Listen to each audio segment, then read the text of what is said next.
If you love Bioneers Radio, it's free and easy to support us. Just take a moment to post a review on our podcast on iTunes, Google Play, or wherever you find our show online. You'll be helping other people find and enjoy these incredible thinkers and storytellers. And thank you for helping us out. This week on the Bioneers, Revolution from the Heart of Nature. We'll be defined at this moment by the history that we make and the way that we take the crisis that tests us all, but it also provides us with strength. I'm Neil Harvey. The Political gets personal this week with our guests Danny Glover and Phaedra Ellis-Lamkins on the Bioneers, Revolution from the Heart of Nature.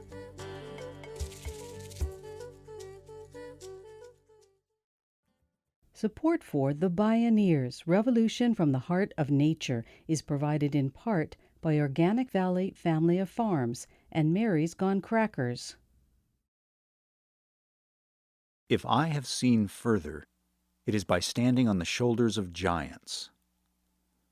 Those famous words of Sir Isaac Newton remind us that the future is really about memory. We all arrive from somewhere with a long and winding history, a lineage of ancestors. We're becoming ancestors for generations to come. Yet today, in many communities and regions of the world, it's hard to see further, literally, because of the air pollution.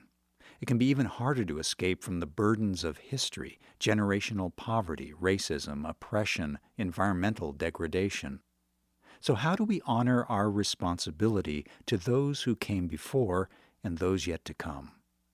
In a word, resilience. Create the conditions in which future generations can flourish. In this half hour, actor and activist Danny Glover and changemaker Phaedra Ellis-Lamkins, former CEO of Green for All, show how one sure path to resilience is to build community and social movements, which requires learning how to reach out across our differences. This is Real Change. The Political gets personal.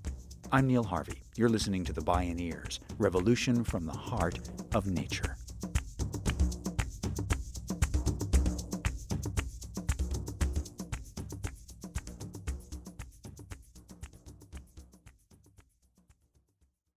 When I was born, there was an enormous opportunity to see and begin to reimagine the world in a different way, to begin to shape my own life and own values about what I actually saw. Danny Glover is world-renowned as an actor, producer, and director. Yet he ought to be equally recognized for his lifelong courage in the enduring quest for justice, democracy, and freedom. He was born and raised in San Francisco. His parents, postal workers, were active in the NAACP, dedicated to advancing equal rights. Danny stood on their shoulders. At San Francisco State University in the 60s, he was a member of the Black Student Union and helped lead a student strike. That led to the creation of the first Black Studies Department and first School of Ethnic Studies in the United States. Over the decades, Danny Glover has been at the visionary forefront of the struggles for social and racial justice, unions and worker rights, farm worker rights, the anti-apartheid movement, ending the Iraq and Afghanistan wars, and economic justice with Occupy Wall Street. He has never forgotten where he came from. Danny Glover spoke at a Bioneers conference. I had the extraordinary advantage of also being able to have a part of my life spent in the rural South with my grandparents. My grandparents were born respectively in 1892 and 1895, so very little had changed from the South inherited after the end of the Civil War and the Emancipation Proclamation and Reconstruction at the point they were born. My great-grandmother, my maternal grandfather's mother, happened to hold me. She was born in 1853 and freed by the Emancipation Proclamation. So there's a great deal of memory that resides in this 67-year-old body, whether that's part of my historic memory, part of my psychic memory. But I had the opportunity to be in those places. And if you can, in some sense, marry the two experiences, the Deep South and the Haight-Ashbury, you have something real interesting here. Ozzie Davis once said to me, just weeks before his transition, he said, we need artists to save us from machines. He went further than just those who announce themselves as artists, but as the old Tao saying is, may we live our lives artistically. So all of us encompass this whole spirit of ourselves as artists. So the idea that we need to use those capacities of our imagination and memories that allowed you to make the transition as human beings from one stage of development to the next stage of development. And I use the word development, not growth, but development in that sense. Memory is essential to that process. Let's throw out all the lethal weapons and all the movies that people know me by.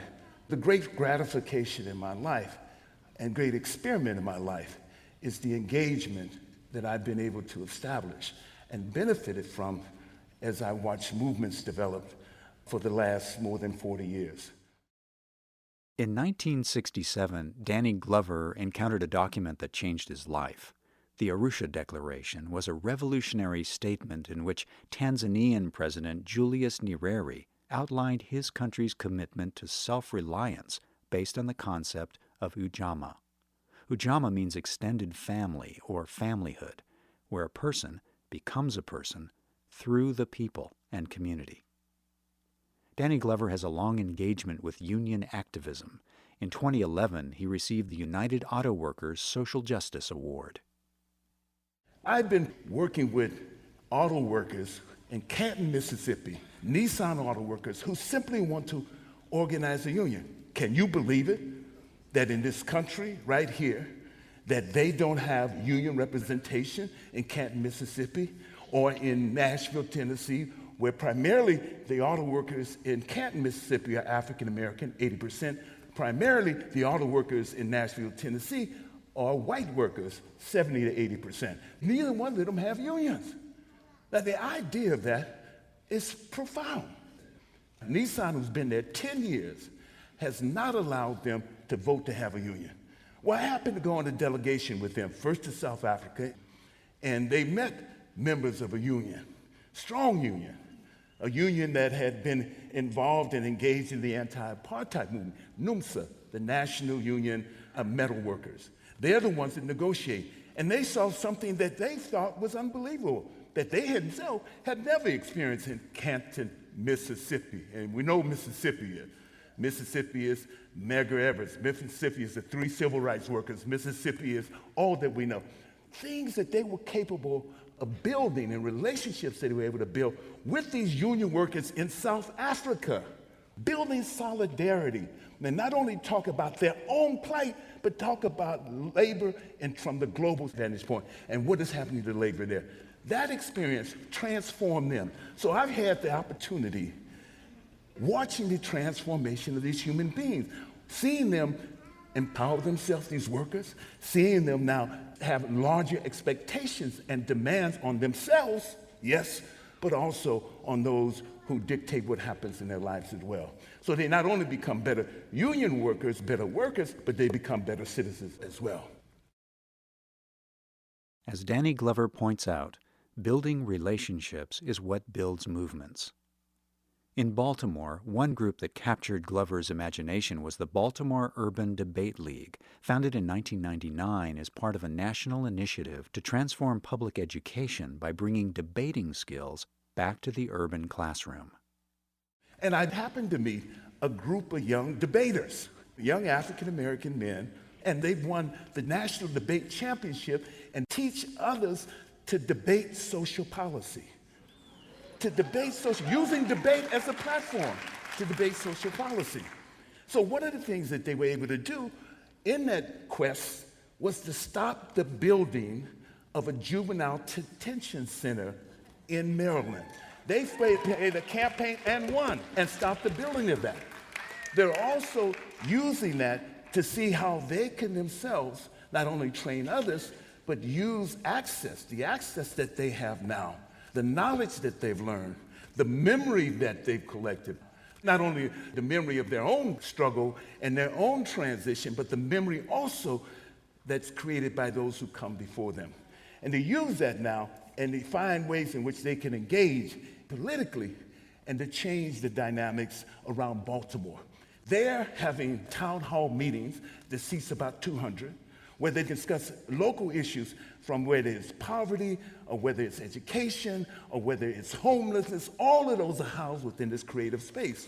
And it's another way of finding ways in which we can translate and reimagine our relationship to those things that are vital to us, our relationship to democracy, our relationship to nature as well. I said all this because I think sometimes we find ourselves detached from the real things that are happening that change our lives. As King once said in his last book, where do we go from here? Chaos or community? Where do we go from here? And what do these movements that we see spring up, how do they now translate into the world that we envision? How do they now translate into the people who we desire to be? And it's important. We know that this system, the dominant culture, what it's done irreparable damage to nature. It's done irreparable damage to us, in a sense. It's in some sense alienated us from nature, alienated us from ourselves, and alienated us from the ideas of community as well. We could talk about, on the one hand, poverty and have all the knowledge that we want in terms of understanding poverty, but do we know what it is? Do we have empathy for that? We have a lot of knowledge, but we often don't have a lot of understanding. There's a difference between knowledge and understanding. You know, understanding is having empathy, understanding the plight. Danny Glover asks, how do movements actually manifest the world we want? For Phaedra Ellis-Lamkins, reaching out across differences became imperative, both personally and professionally. As Chief Executive Officer of Green for All until 2013, she led the respected nonprofit organization to become one of the country's leading advocates for a clean energy economy and most important voices for economic justice. Then, she became a mother, and that changed everything. Phaedra Ellis-Lamkins. You know, what's interesting about being a mother is it changes the way you think about change and time. All of my life, I've been working for social change, but I really worked for social change during my lifetime. And what being a mom has meant is now I think about social change in her lifetime, not my lifetime. And that's been a really significant thing. And so today is really a love letter to my daughter. And the reason I want to talk about myself is because what you become clear about is that real change is not policy, laws, and government. Real change is how we relate to one another.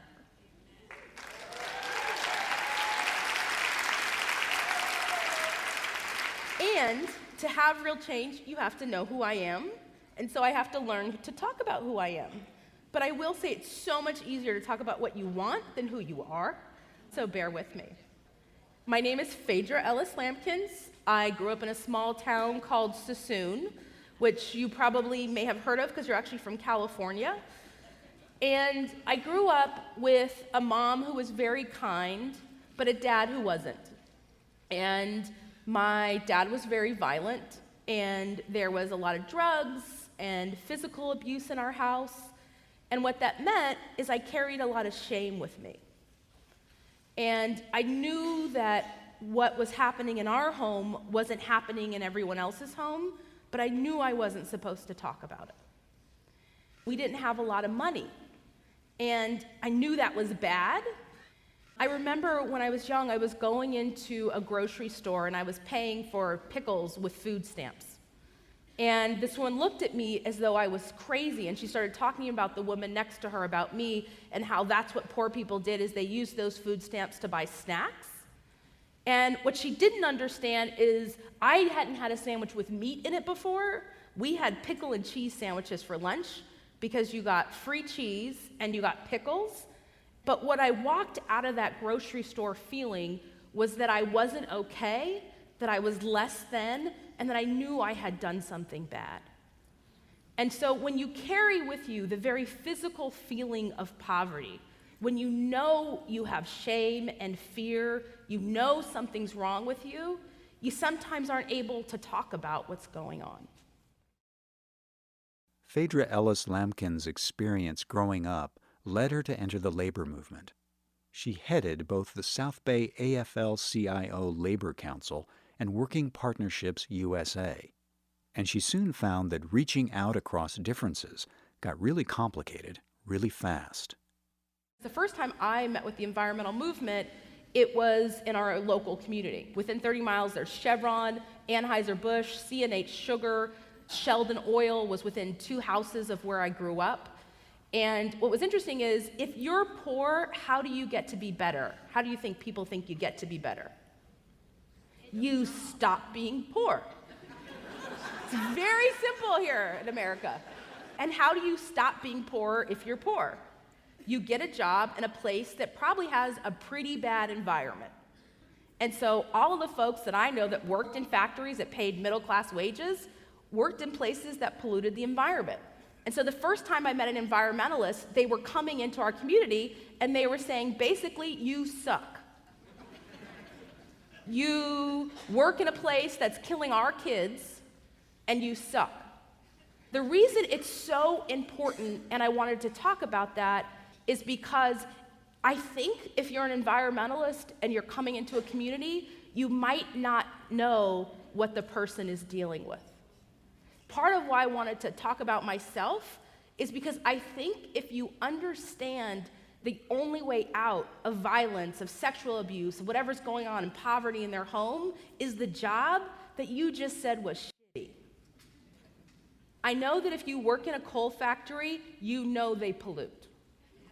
I know that if you live like we did next to Sheldon Oil, you know that the stuff in the water isn't good for the water. What you don't know is what's the strategy to get your own self and community out of it that isn't taking away the employment center in the community. So part of when I first met environmentalists, they came in the community and they said these jobs were really awful. I hated them. And the reason was they were all rich white people who came in SUVs, who said the environment ought to not be bad, so we should stop going to work so they could have clean parks for their kids. I was like, yeah, that equation doesn't actually work really good for us. The reason wasn't just because of jobs, but what was interesting to me is these environmentalists, they never talked about the air for our community. It was like, oh no, it's gonna shift. And so I thought, that just doesn't seem right. So I decided I would hate environmentalists for the rest of my life, and which I did really well for a long time. I would never join the Sierra Club, and I would join the labor movement and beat the environmental movement. Then I had nieces. And the thing about having nieces when you have a sister that's an addict and their dad is a drug dealer is that you have to start thinking about the world differently. What I realized is it's actually really messed up that some kids think they only get one choice. And I grew up thinking my only choice was a good job, but all these other kids grew up thinking in these other families that they could have clean air and good jobs. And I thought, we ought to create a way for these kids, for my girls, to get to choose both. The political got personal, and Phaedra Ellis-Lamkins knew that in terms of a clean environment and good jobs, it had to be both and, not either or. She joined Green for All. She helped lead Green for All to several groundbreaking policy victories at the federal, state, and local levels, launching state-level green jobs and energy-efficient programs as pathways out of poverty for underserved communities. And now as a mother, she embodies the fierce determination that we can't allow our differences to overshadow our common humanity and endanger our one and only common home. We have to figure out how to relate to one another in a way that lifts each other up. It can't be the environmental movement versus the labor movement versus the women's movement versus the whoever else's movement, because I don't know about your movement, but you may be having huge gains that the environmental movement isn't right now. You may not have been experiencing a Congress that has decided if you are black, brown, woman, poor, or anything else, you should move to Canada. It is, and you might not realize that in this moment, to be a person of color when youth are being criminalized, when to be poor has been told by the federal government, when Congress stands up and says, shouldn't have food stamps, healthcare benefits, why should we pay Head Start? But shoot, we better make sure the economy recovers, but who cares about those kids who need preschool? It's like that is the debate that's happening is shocking. Because if we aspire to be a movement for real change, we have to acknowledge the shame we carry. And more than the shame we carry, we have to see it in other people. So when we relate to them and change, we don't diminish who they are.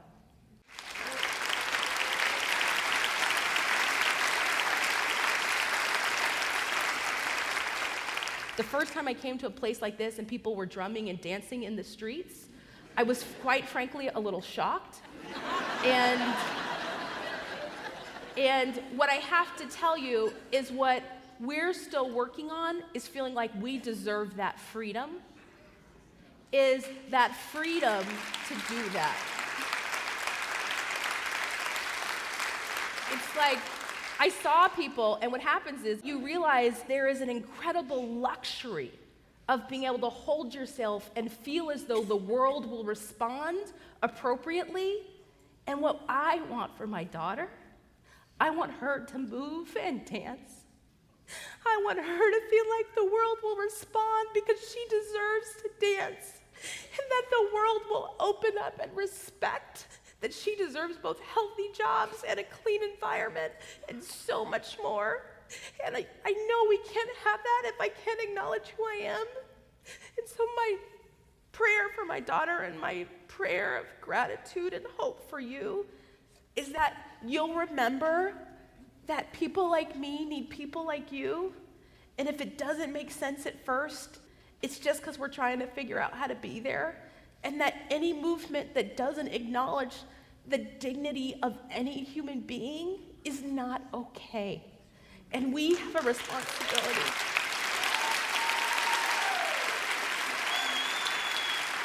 And so, I am going to end, but I'm going to dance off the stage.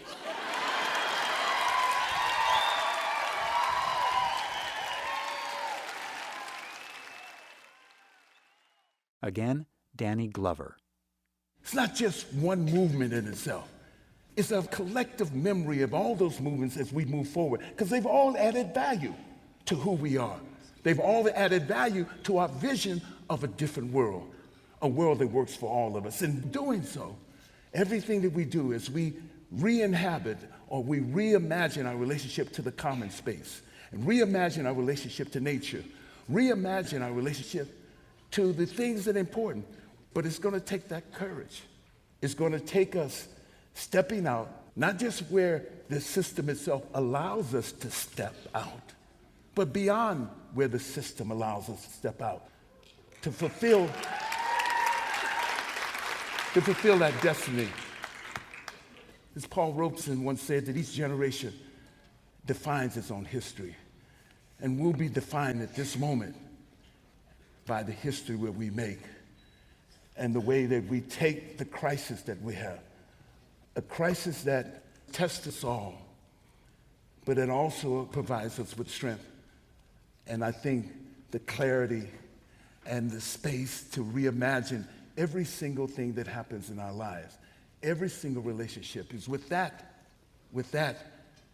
we move forward in the 21st century. Thank you so much for your time.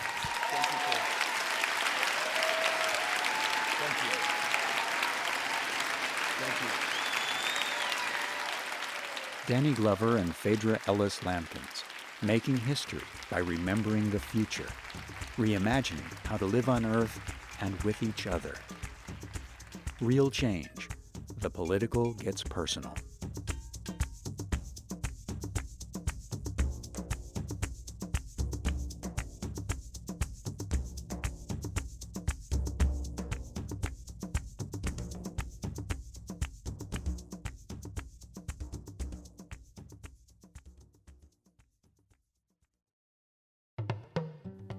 You can see Danny Glover's and Phaedra Ellis-Lamkins' complete talks, explore more Bioneers radio shows and video programming online at bioneers.org. For information on attending the National Bioneers Conference and Bioneers events in your area, please visit bioneers.org or call 1-877-BIONEER. The Bioneers, Revolution from the Heart of Nature is a production of Bioneers and Collective Heritage Institute.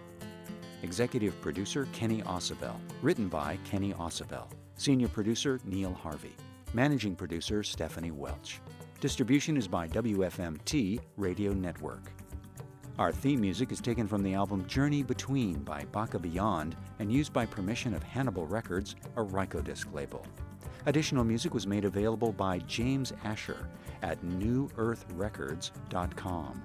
For more music information, please visit radio.bioneers.org. The opinions expressed in the Bioneers Revolution from the Heart of Nature radio series are those of the presenters and are not necessarily those of Bioneers and Collective Heritage Institute, the underwriters, or this radio station. My name is Neil Harvey. Thank you for listening. I invite you to join the Bioneers in inspiring a shift to live on Earth in ways that honor the web of life, each other, and future generations. This is program number 0214.